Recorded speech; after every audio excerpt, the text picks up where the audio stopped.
Hi, everybody, and welcome to another episode of Circle Up and Get Real, where we talk about things that matter with people who matter. And Kim, I've probably been waiting a long time to have this conversation with you because you are one of the people who I have enjoyed immensely watching your career evolve. So, my guest today is Kim Zuroff, who started her career and her life in my state of North Dakota. And you can say your state of North Dakota too, Kim, because I think it's always going to be your state, even though you live other places. Is that fair? Yeah, that's fair. Most of my family is still in North Dakota, so Okay. So there's still this, you can take the girl out of North Dakota, but you can't take the North Dakota out of the girl, let's say. yeah. So I'm going to give a little bit of background, Kim, and then you can fill in the blanks. I've known Kim since she was what would you have been, a sophomore or junior in college? I was 20.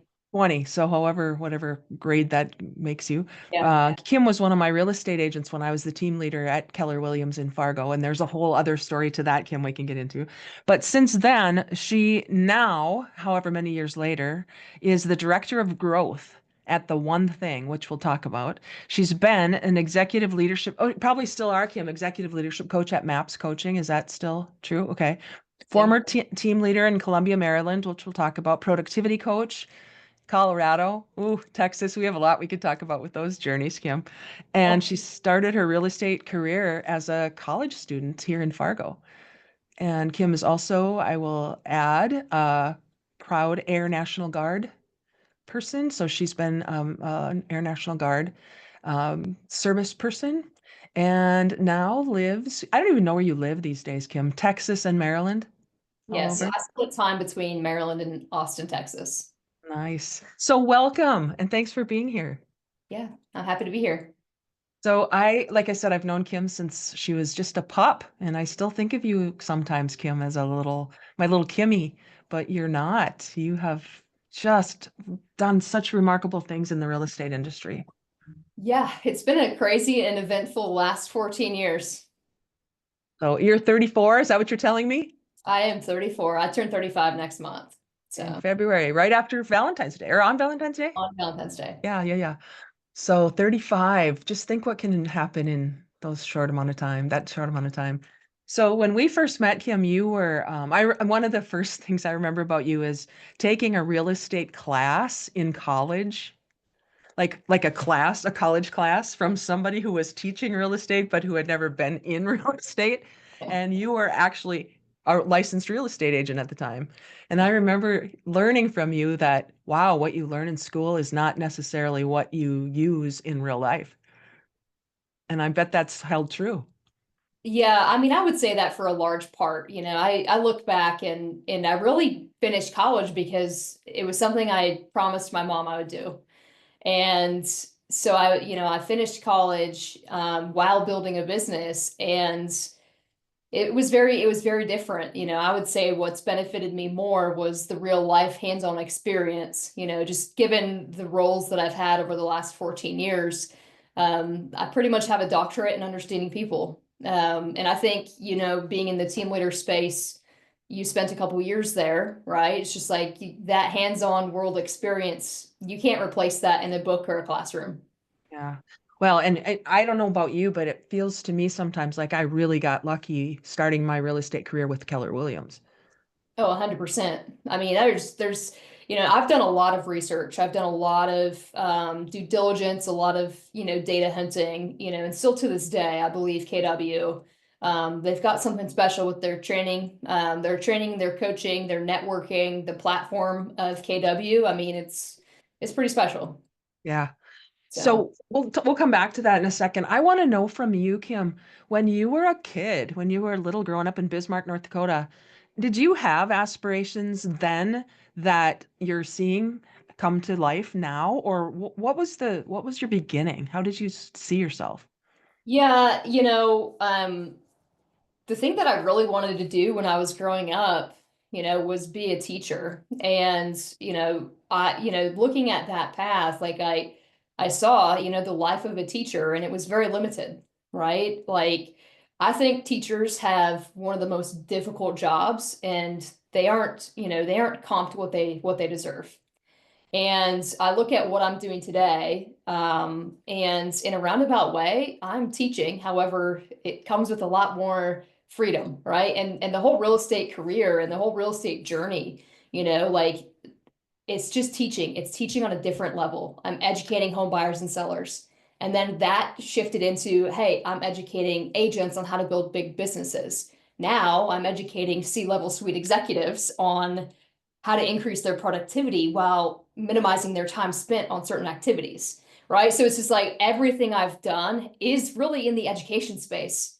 It just Yeah. looks different. I'm not a school teacher where I'm teaching, from the fall until the summer and have the summers off. Like, I have a very malleable life, but really I'm teaching. I got it. So when you were, I'm thinking, because you played soccer, right? I did. Yep. And you were an athlete, you had older brothers. Mhm. So when you were growing up, then you got into the National Guard really early, didn't you? Yep. Were you in high school or No, on team?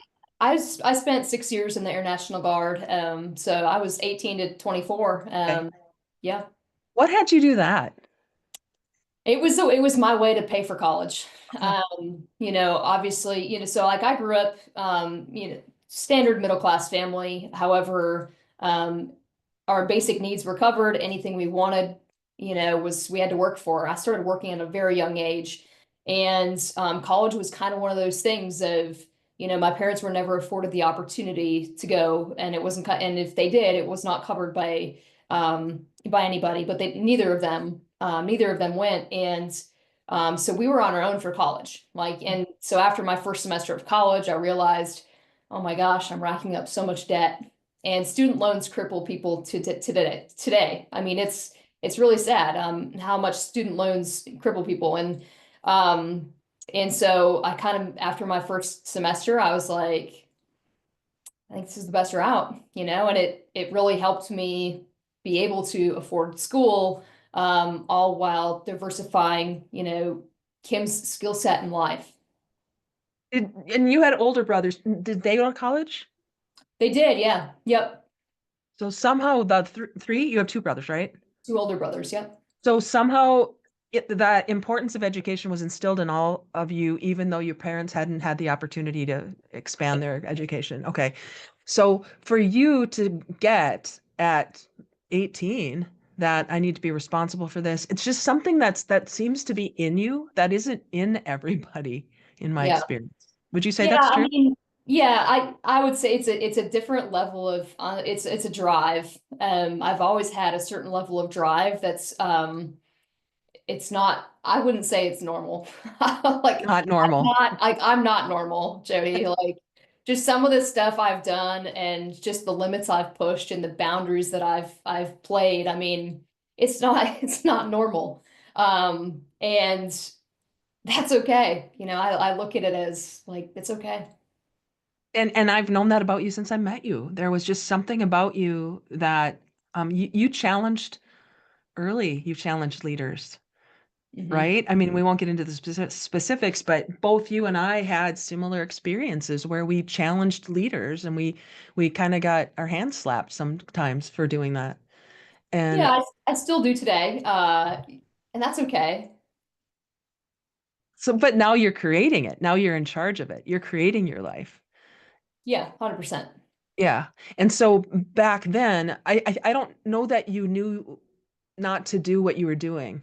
Ask questions and to just push through and to say, Why can't someone do an Ironman? Why can't, I do this trip? Or why can't I do these things?" It occurred to me that you never really questioned your own ability to do the things you really wanted to do, but the authorities might have.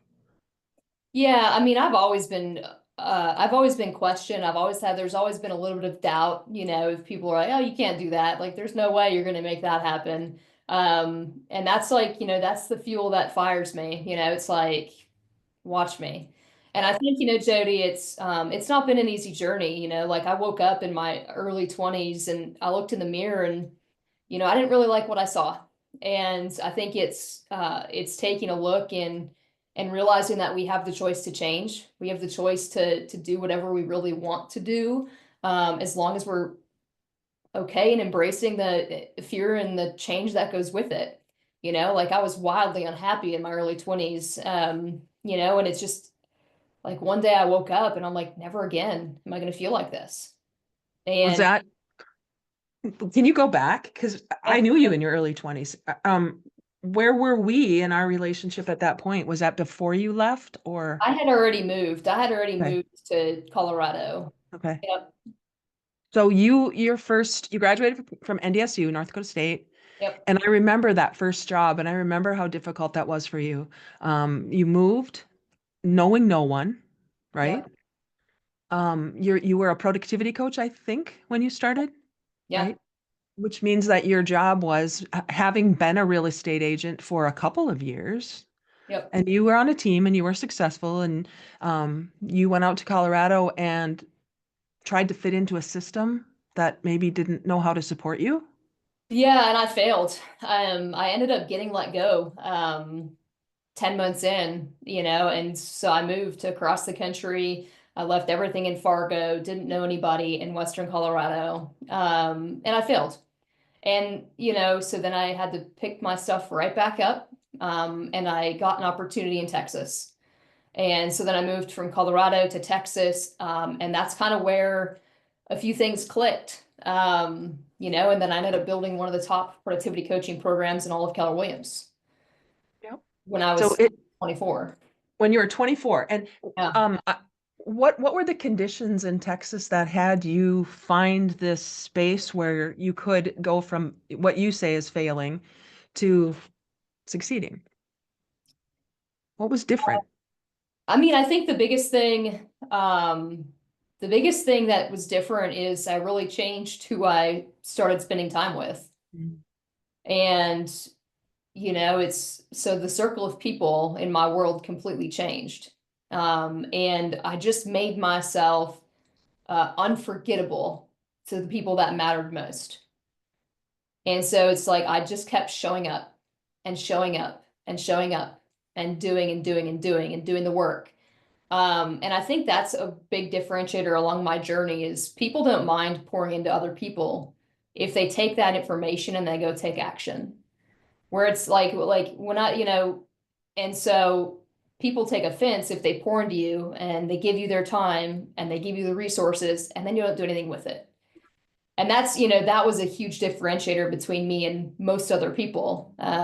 Is I would always take what I've been given and go implement and then follow up and say, hey, I just wanted to thank you so much for your time. Here's the actions I've taken and here's how it's really helped me.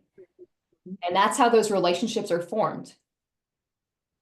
And it feels to me then like those kinds of relationships are authentic because Mhm. you're being who you are. I mean, this is who I am. Hello, Yeah. and you said I surrounded myself with different people. Do you think that was any part of that your own development? Like now I'm attracting other kinds of people because I'm being somebody different? 100%. I think it goes both ways, right? We attract who we are. And so if we're, it's really looking in the mirror and saying, who am I being that's allowing this stuff to happen in my life? And that's one of my greatest things today, Jodee, is I'm wildly self-accountable. I look at my DNA. If a communication doesn't go right with one of my current business partners, or if something goes wrong with an employee of ours, I always say, like, what's my DNA in them not succeeding, or what's my DNA in that conversation? And that's a wildly important thing to do. Were you not doing that early? Is that when you can kind of look Jodee, back? no, I mean, I love to blame. If I could pass the blame, man, like by all means, it's not my You're fault. human. You're human, Kim. It's not my fault. You've never, I know, and early, and I think back to knowing you and knowing you as a 20-year-old, and I think back a lot, I would think, man, who was I at 20? Kim's not that. When we were working out and you were helping me with things and we spent a lot of time together. And I was thinking, man, I would never have been like Kim is when I was 20 because I just wasn't that mature. It didn't feel like that for me. You always felt very mature. Yet there, I'm sure there were those portions of you that you said, I wanted to blame. I wanted to not take accountability. It didn't occur to me that way. Um, Maybe I was just seeing you from a different perspective back then. Because I remember being your biggest cheerleader when, especially when you went to Maryland, because you went from Texas to Maryland, right? Yeah. And I'm like, I felt like your mom. I felt like your aunt. I felt like, oh, my little Kimmy, look at how great she's doing. Because I knew where you were going and I love that organization. Um, so it was always just really fun. Maybe part of it, selfishly, I saw who I wished I would have been at your age Could because I be. had some parts of me in you I think I could recognize, but I didn't follow through like you did. I wasn't as dedicated as you were. I didn't do the things that I saw you doing, which is why I was such a big cheerleader of yours. Yeah, I appreciate that. Yeah, well, and maybe I haven't told you that enough, but it's just this sense of pride to see somebody actually doing the things that we read about and we study about, and we think, if only this would happen, or if only someone would see me or recognize me or give me an opportunity. And you've been given opportunities, but it's because you've been seeking them out, you said. I become unforgettable with people in that space. And you've done that when you were a 20-year-old. Mhm. Yeah, and And I think, so, the relationship with Jay and the one thing, it's rather new. However, Jay and I have been friends for 13 years. We became friends when I was still living in Fargo. And one of the things that he said really in my career visioning and hiring process, he's like, the biggest thing that's differentiated you and that really formed our friendship is that, you continuously reached out and contributed, not just when you needed something. A lot of times people reach out to him and other authors when they need something. Hey, can I have you for 30 minutes? Can you do this for me? Can you do this for me? Never with offering anything in return. And I think that's always been something I've done really well to build relationships with high level executives and authors and, speakers and things like that is I don't really ever ask for anything. I always come from contribution first. have you always done that, or is that something you learned, do you think? I've always been a servant. I've always loved serving people. That was a big part of the Air National Guard, right? Is service before self. Home buyers and sellers. I loved getting them across the finish line. I've always loved helping agents build big businesses, so it's like I've always had that service mindset. Um, and I always have believed in the Zig Ziglar quote of like, once you help enough people get what they want, you'll get what you want. And I'm 30, I'll be turning 35 in a month, and I really couldn't ask for anything. I have everything I want, really. I mean, it's fine.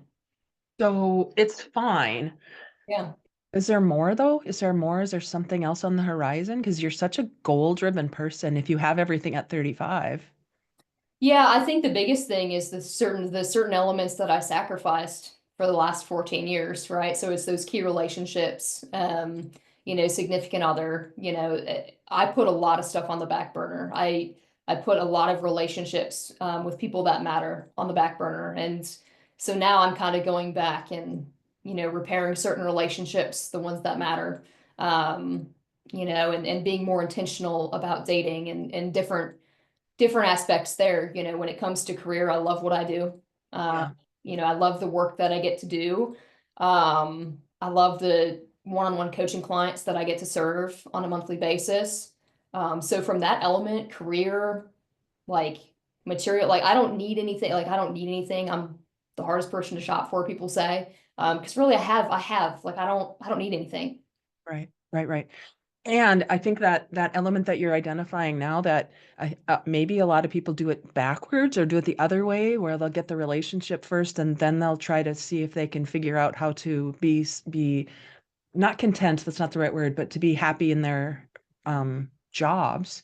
Yeah. Maybe for you now, the possibilities that exist because you did it the way you did it could be different, because you said earlier we attract who we are. Yeah. And if we attract who you are now is somebody who is getting more real about what you actually want and desire and deserve, maybe. Yeah, and I think too, it's, I have no regrets in the way life's played out because I'm more clear now about who I am. and who I really want to attract than I ever was in my 20s. Like I have no timeline around it. And I think that was the hardest thing for me to kind of unravel, Jodee, is because, you know, the cultural norms inside of North Dakota and my family, right, was, you know, you go to high school, you graduate high school, you go to college, you know, then you get a job, you get incremental raises, you get married by a certain age, you have kids by a certain age, you do this, you do that. And I've done none of that. Like, I mean, I did the high school, I graduated high school and I did college, but beyond that, like, no, I have kind of wrote my own path of what life I've designed it how I've wanted to versus what somebody thought I should. And, Right. I think losing my mom at a young age definitely played a part in kind of my mindset around it now because, you know, she passed away when she was 59, I was 31. And when you lose somebody that young, like she was working so hard for her entire life to then retire and have fun. And I'm like, that's just ass backwards, right? Like, have fun and live now and then retire. Like, Right. you know, so Right. I think like there's certain life elements and things in life that have happened that have helped kind of shape my journey as well. Well, and I think what you're talking about now, it has less to do with what you do and way more to do with who you be while you do it. You know, 100%. because real estate, we both know in real estate, it can be a really sexy industry where people, want to be with the high life and do all these things because they make a lot of money quickly. And it's not about the money, but we don't know that till we know it, I think. We think we're chasing things. Yeah, it's not about the money, and I think the smart ones, they make a lot of money and they don't reinvest it back into their lifestyle, and that's the biggest thing I see today is people make a lot of money really fast and they put it back into their lifestyle and a few years down the road, they're regretting those decisions. And I didn't really do that. I mean, I travel, but as far as upgrading my lifestyle, I remained pretty modest for quite a long time. Well, you're only 35 and you own two homes, at least two homes. Do you have more that I don't know about? I have two, yeah, right now. Yep. And how do you manage the details of two households that are in different states? Yeah. Is it hard or No, I have the Texas house is taken care of, property manager. And so I that one's, and they're both properties, right? It's like people think, "Oh wow, you must be like crushing it to have two houses and run two houses." And the reality is like I house hacked both of them, right? And so with my Maryland house, I have two things on one property. So I've got a studio apartment that's not attached to my house, that nearly pays for the entire mortgage here. Um, and then the Texas house, when I'm not there, it's Airbnb. So that one's fully managed. So really like what I actually end up paying per month, is maybe that of equivalent of one mortgage payment or three-quarters of a mortgage payment. So it's like, it's just about, it's not about how much money you make, it's about what you do with it. And it's like I've been very savvy the last 5 to 10 years in what I do with my money. yeah. And those are things that you didn't learn, I don't think, in college, did you? No, no. We're not teaching, well, you guys are now. The one thing and different organizations that you're part of within Keller Williams are teaching those things. And I think that goes back to your wanting to be a teacher and having this innate teacher mentality. Mhm. So I'm guessing you're teaching young agents those things that have allowed you to be what we would call on the outside successful. Yeah, I frequently teach wealth building. It's my most attended class. Wealth building is something I love teaching. But in order to talk about building wealth, you have to learn how to make money first. So yeah, I mean, we teach plenty of that as well. I think that's the difference, though, between teaching by teaching, because going back to your story to me about your real estate professor in college who had never done real estate, Yeah. and then actually doing it and sharing your lived experience. I think that's a huge distinction that you're kind of exposing right now. hmm Teaching by demonstration to me is way different than teaching from a book. Well, and I mean, that's where validity comes into play. You know, for me to teach a wealth building class when I was 24, I really wouldn't have been that valid. You know, I was making decent money, but I hadn't yet figured out or proven that I know what to do with it. And so now that, you know, people have seen, they're like, oh, wow, like you have two houses, you have a commercial property, you have several other things that, you know, you own 6 companies, like you have all this stuff that you do. I have validity in that space. And so it's, you know, you have to do it to build that credibility and build that validity. Yeah. So tell me about the leverage it takes to be able to actually manage 6 organizations, because you Yeah, have to have leverage. a lot of them I'm passive now, right? Leverage can come in a lot of forms. Leverage can come in systems, which I'm very strategic. That's kind of how my brain works. So leverage can come in systems, it can come in people, and it can come in tools, right? And you know, technology today is making it easier than ever, in terms of like what you can do with AI, right? So there's several things I do with AI that help me, you know, format communications, whatever. You know, so leverage, you know, it's like we have really great people. You know, the leverage company, we've got great people, the brokerages, great people. The one thing, we have great people. I've got a lot of support, um, you know, on my personal life.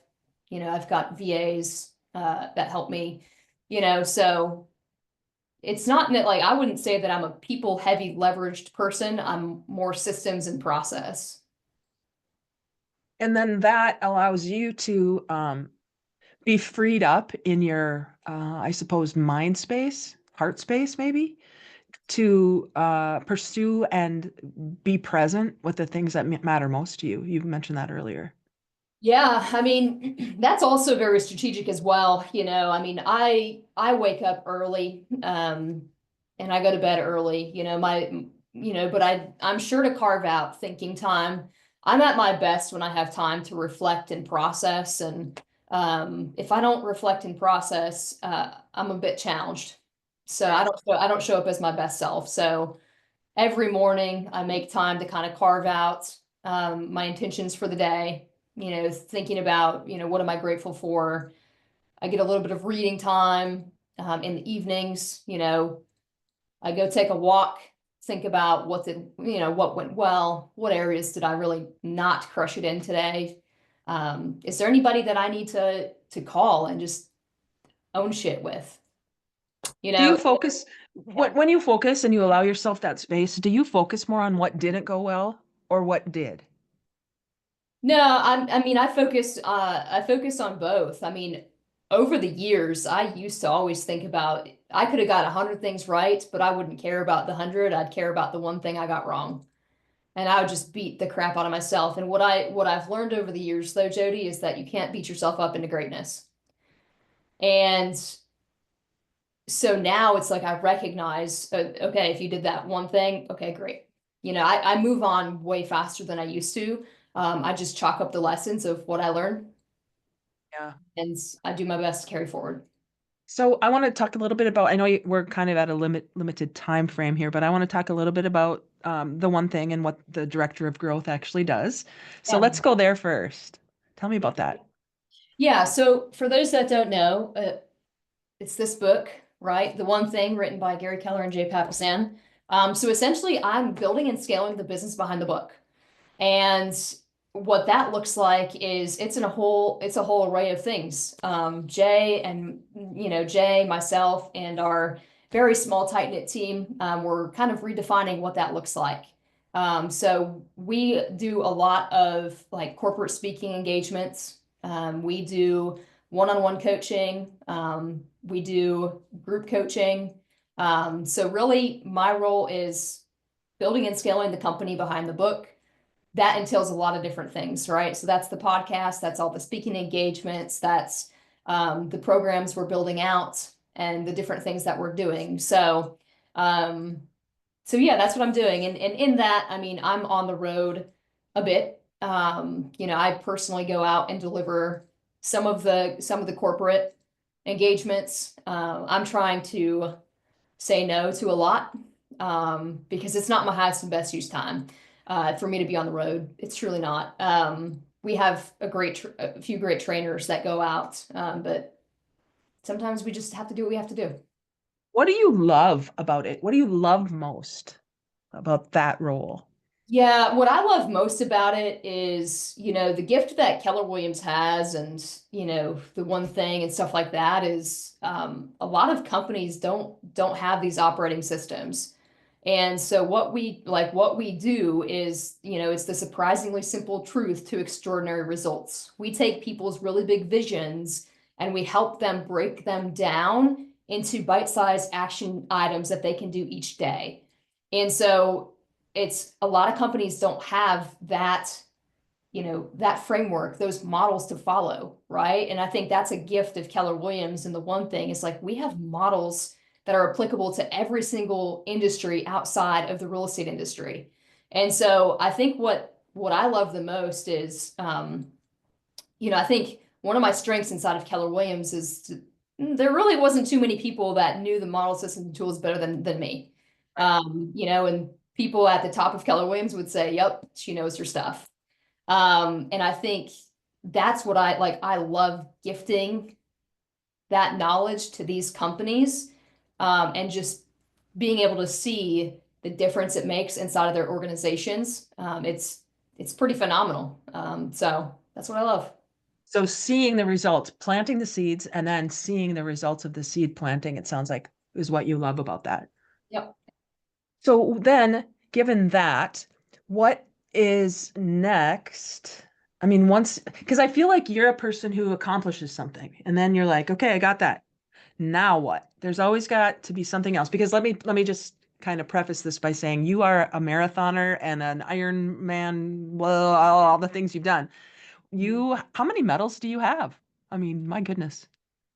Oh, so I don't know. This You get a medal from every race you run or do Well, something. yeah, it's well over 100. Between that and my newest rave of pickleball, yeah, no, I don't even have a count. I've done a lot of Ironmans, but all the races leading up to that, like, nah, I don't know.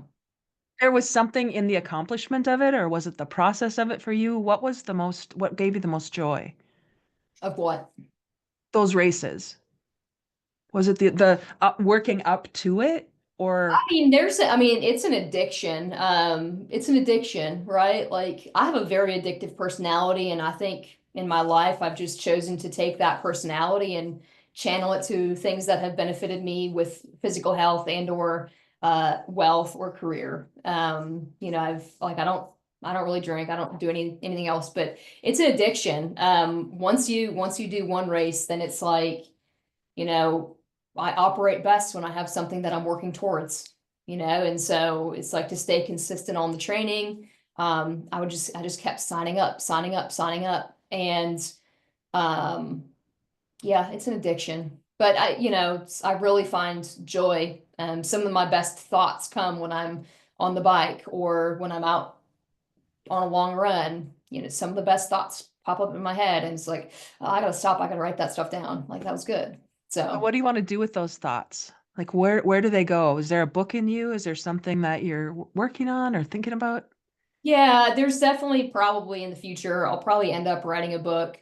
Right now, like, I don't get too focused. Like, right now, I don't really want to think too much about, what's 10 years. Like, I have 10-year, vision of, yep, I'll definitely have a book written at some point. My main focus is building and scaling this company with Jay. And I think that will turn into something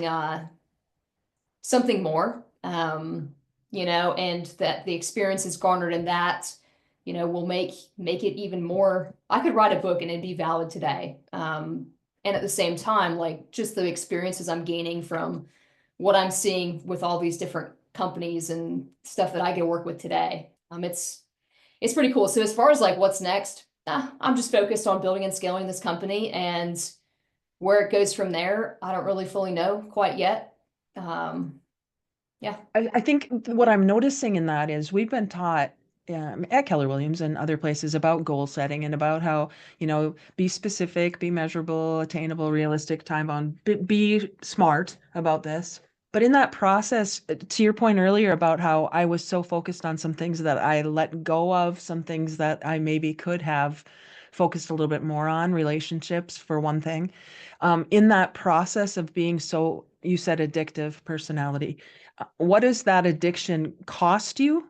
And what does it provide for you that's of benefit?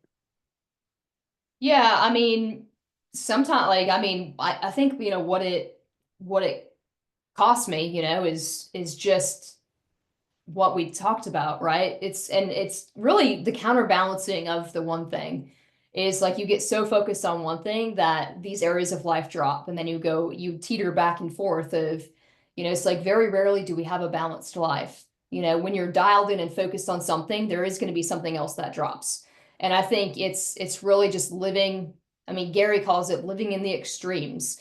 And, I very much live in the extremes, so right now it's like, we're still going to make really awesome stuff happen in business, but this year I'm having more fun. Yeah. And I'll have a lot of fun. You'll see on the journey. Like I've got some wild shit planned and I can't wait to share with people. So it's like I work hard, but I also play hard. And so as far as, what it costs is, yeah, there is certain things that drop and I've become okay with certain things being dropped. As far as like what it gets me is it gets me the life by design. There's not too many 34-year-olds that can say they can work with who they want, when they want, where they want, um, and really income wise, just kind of be very happy. Yeah. Yeah. Yeah. Otherwise, Well, it sounds, yeah, different. when you were talking about working with Jay to build this company, it feels to me like the relationship with Jay is the impetus for your doing the hard work. So it's the relationships that you have talked a lot about with the people, the ones that did and the ones that didn't work, the ones that, when I say work, I mean give us what we desire, because sometimes relationships are just vibrationally a mismatch. And you and I have shared relationships like that in the past, and there are times when I know I've tried to make things work that just were not a vibrational match. And knowing Jay as I know him too, which by the way, listeners, his wife is from my community where I live right now, which is kind of fun. There are these really cool little connections when we connect with people in fun ways. But it sounds to me like that relationship with Jay is what sort of drives you in a way. Is that fair? Yeah, I mean that's fair. It's also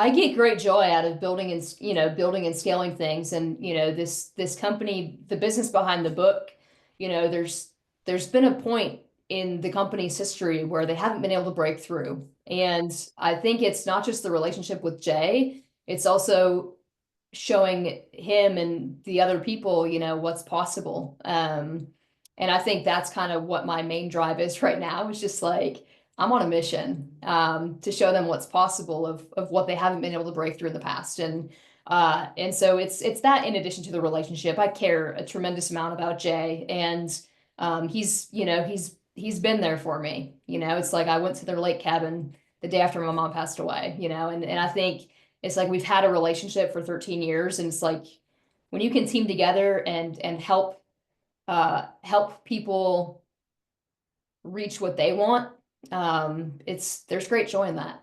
Yeah. There's fulfillment in that, and our friendship's a byproduct of that. Mm-hmm. That's so important, everybody listening. This is the kind of the point of this podcast, which is to get real, radical, energized, authentic, and learning focused.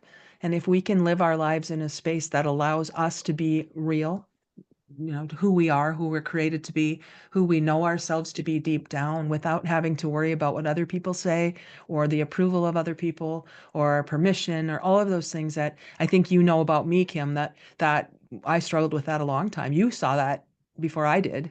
And you as a little punk would challenge me on those kinds of things back in the day. And I still think about that. I still remember that.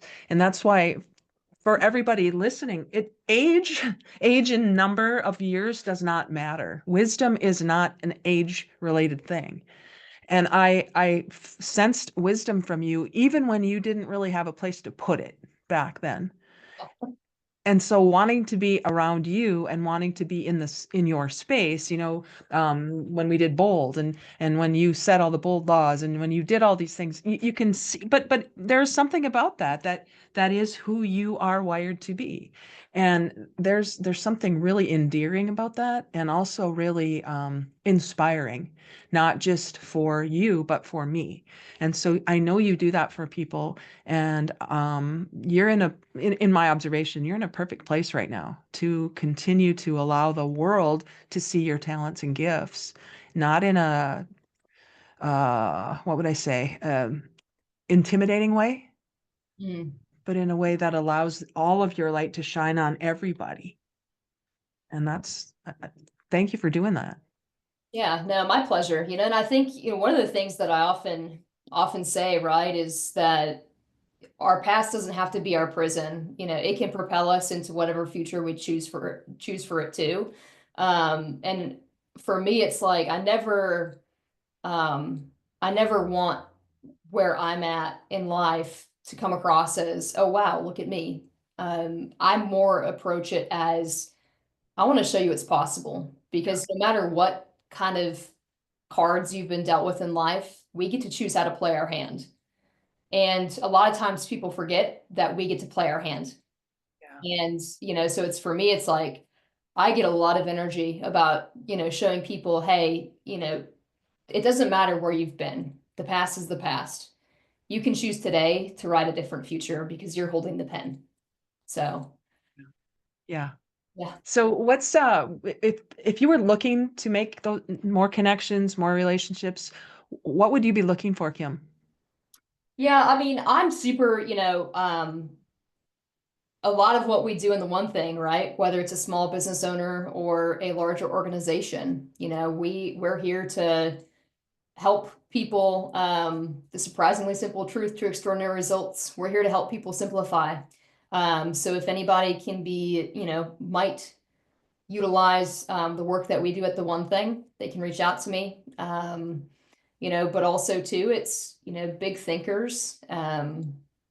If there's, and if you watch this and there's something that you feel I could help with on your journey, reach out to me. I'm pretty easy to get a hold of. What's the best way to do that, Kim? The best way is they can follow me on Instagram, which my Instagram handle is just at Kim Zuroff, and or they can send me an email.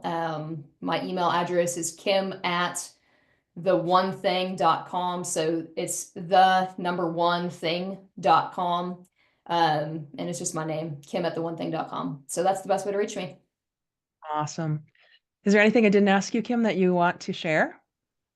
No, I think it's just wonderful that we had the chance to connect. It's been a long time since we've had a conversation. Yeah. I don't come to North Dakota like I used to. The So last time you were here, Kim, I had a picture with your beloved Hank.